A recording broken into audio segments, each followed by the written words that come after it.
Now, here's a bird's eye view of a job which is not for the faint-hearted.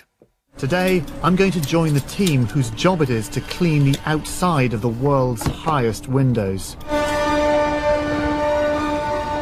you get nervous at all? Yeah. Just get a little bit scared? Yeah. I haven't looked down yet. Now I've looked down. It's almost inconceivable how high these windows are. It takes 3 months to clean all 24,000 windows. And when they've finished, the team has to start all over again. If you're going to build a building that's truly iconic, you've got to make it look nice. And keep it looking nice. And keep it looking nice, exactly, yeah. Well, that's an extract from a BBC Horizon programme on the Burj Khalifa in Dubai. Currently, the world's tallest building, but about to be eclipsed by an even taller one, the Kingdom Tower in Saudi Arabia. What's the fascination with building ever bigger skyscrapers? Antony Wood is the Executive Director of the Council on Tall Buildings and Urban Habitat. Building ever higher has been with us for centuries, of course. It's the scale that has changed. The Kingdom Tower is very much, in a way, a natural progression of what has been happening for the last 10, 20 years, in that prior to that, we only ever saw maybe a 5 or 10 metre increase in height on the previous world's tallest, and now we're seeing major steps, several hundred metres greater than the last one.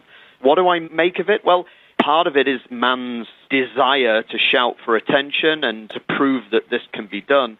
But I think the agenda has definitely changed. You know, if you look at these buildings 40, 50, 60 years ago, they were predominantly about projection of a corporation. You could see it in the title of the projects, Chrysler, Sears. And now they're really about the projection of a city or even a country in a competitive world market for business attention. So these buildings are being used to brand cities in the same way that car companies use skyscrapers to brand their corporation in the 20s and 30s. So are they anything more, though, than vanity projects? I mean, if you were a business, would you necessarily want to site your business in a big tower? I think the answer is not everybody, but certainly some. You know, that's the principle upon which it's based. In the same way that there are organizations who want to build these ultra-tall, iconic towers, I think there are many organizations that want to be housed inside these ultra-tall, iconic towers. But there's an important point to note here, and that is that these towers are no longer office towers, pure office towers. That's been another major shift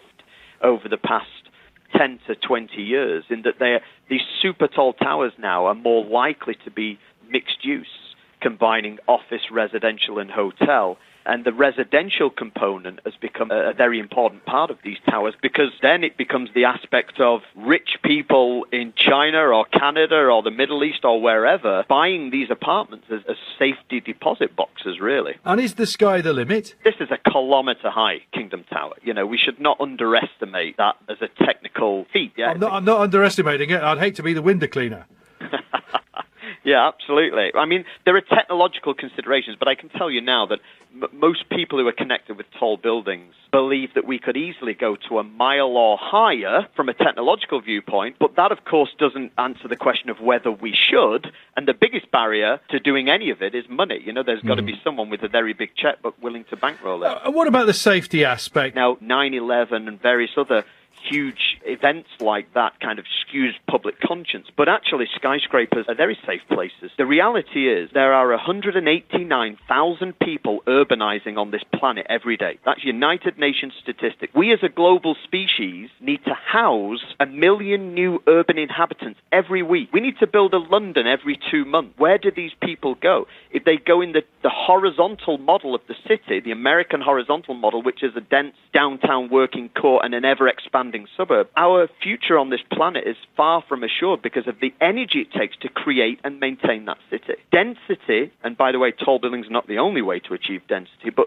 greater urban density is absolutely required to house the growing population and urbanization. These buildings, they're built of glass and things like that. How long can they last? Do they just become a sort of relic at some point? How on earth do you take them down in the end if they do outlive their, the usefulness? With the exception of 9/11, there has never been a building over 200 meters ever dismantled. We forget that we're dealing with a typology that only has 130-year history. When these buildings, even when they do come to the end of their useful life, it's going to be a hell of a job to take them down. In fact, some studies have been done to show that it could take as long to dismantle them as it did to construct them, because you can't just blow them up. You can't do that in the middle of London or the middle of a dense urban environment.